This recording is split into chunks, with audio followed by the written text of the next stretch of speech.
Welcome to the Art Lady's home. Today I am making pasta with eggplant, onions, peppers, and mushrooms. I call it my pasta aubergine. And we're going to finish throwing in the rest of the ingredients, but I wanted to show you what's cooking so far.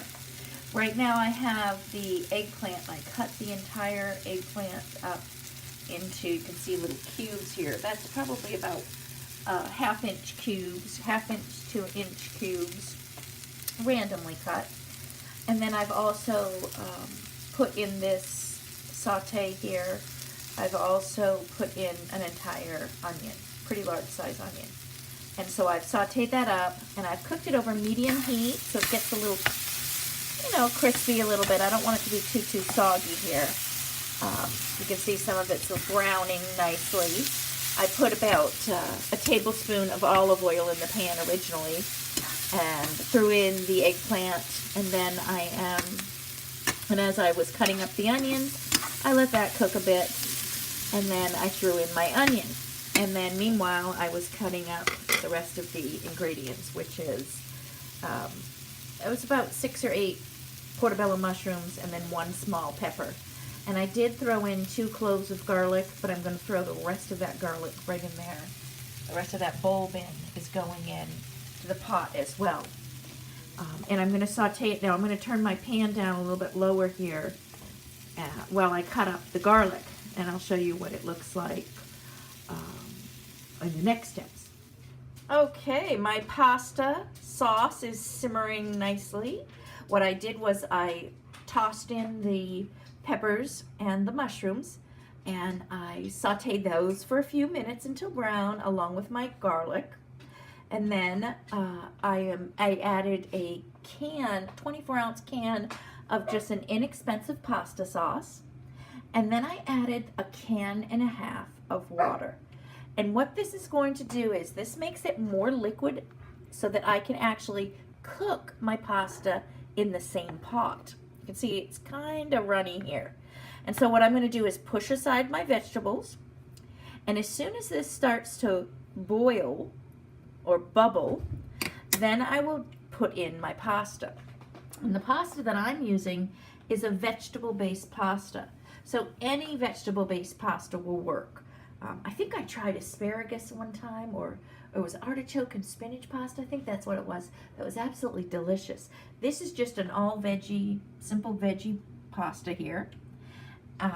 But spinach pastas, like I said, is really lovely with this too. So some kind of a veggie-based pasta will work for this dish.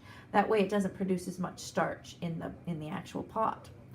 But you can see how it's starting to boil and bubble right now. So that's when I'm going to try and push my veggies aside. And then I'm going to break up my pasta and put that in. And I'll show you how I do that.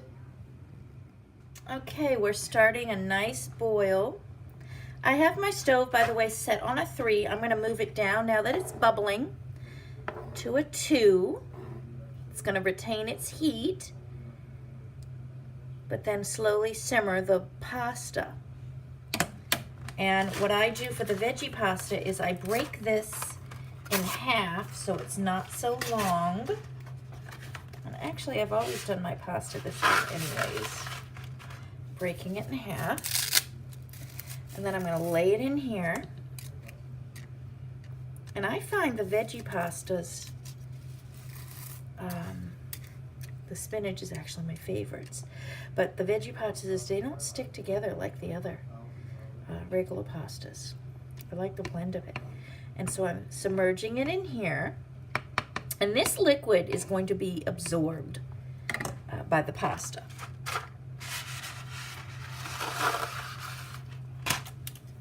And then I'm going to cook it according to directions. And most of these pastas are, depending on how thin they are, 6 to 9 inches.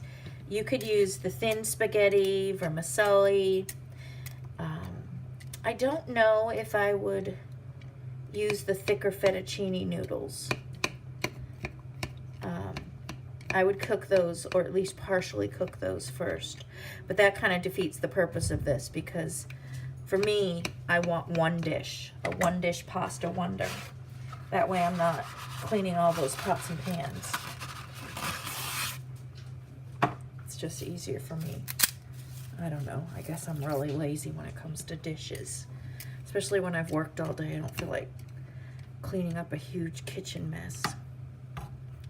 So here's this. And now what I'm gonna do, I wanna make sure that none of this is clumped together. And that took, oh, this is 12 ounces of pasta, but I've used packages in here before where it was 16 ounces. For some reason, that's a small package.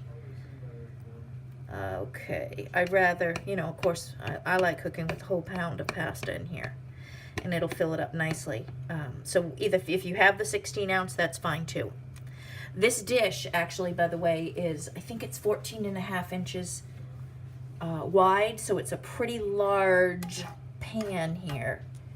And it's just my favorite one for cooking. It holds everything. Nice one-pot dinner. And you just make sure it's all submerged. And then, like I said, cook it according to directions. And this one is actually, the directions are, I think it's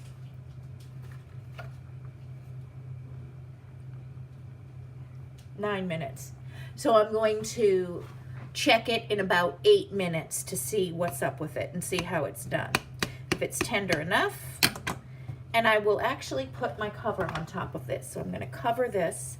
Like I said, I did turn it down to a 2 on my stove, which is almost on a low. You can see it is still lightly bubbling. We got some nice bubbles going on here. So we're having a nice high temperature, or high enough to actually boil. And that's what I want. I don't want it to be a hard boil. I may even turn it down low if it starts bubbling a little bit more. I think I will. I'll put it down to a 1 because I'm going to be covering it. So that'll work better. And then I'll show you the finished product. And my finished pasta came out really lovely. What I did at the 6-minute mark, but between 5 and 6 minutes, is I pulled the edges, the vegetables that were on the edges, into the spaghetti and stirred the whole dish. And then I put my cover back on and finished cooking the pasta until tender. And it did take about 8 minutes, 8 to 9 minutes to cook, just like the directions said. Sometimes, like, I always check it a little bit earlier because sometimes the pasta is done quicker, depending on how thin your pasta is, or thin spaghetti. But this did use the entire time, and it makes this beautiful, nice, thick sauce right here that's infused with your vegetables, which is really delicious. And I like cooking the pasta with this water, with this juice of the pastas, and it just seems like the pasta's flavored more. Now, on top of this, you can add some seasonings if you'd like. I always doctor up those spaghetti sauces. I'm going to add some rosemary sea salt here. Let's see if I have to stir this a little. Some rosemary sea salt. And then I'm going to throw in some basil because I love basil. You can do some cracked pepper. And season to how you like. And there it is. That one pot simple dinner.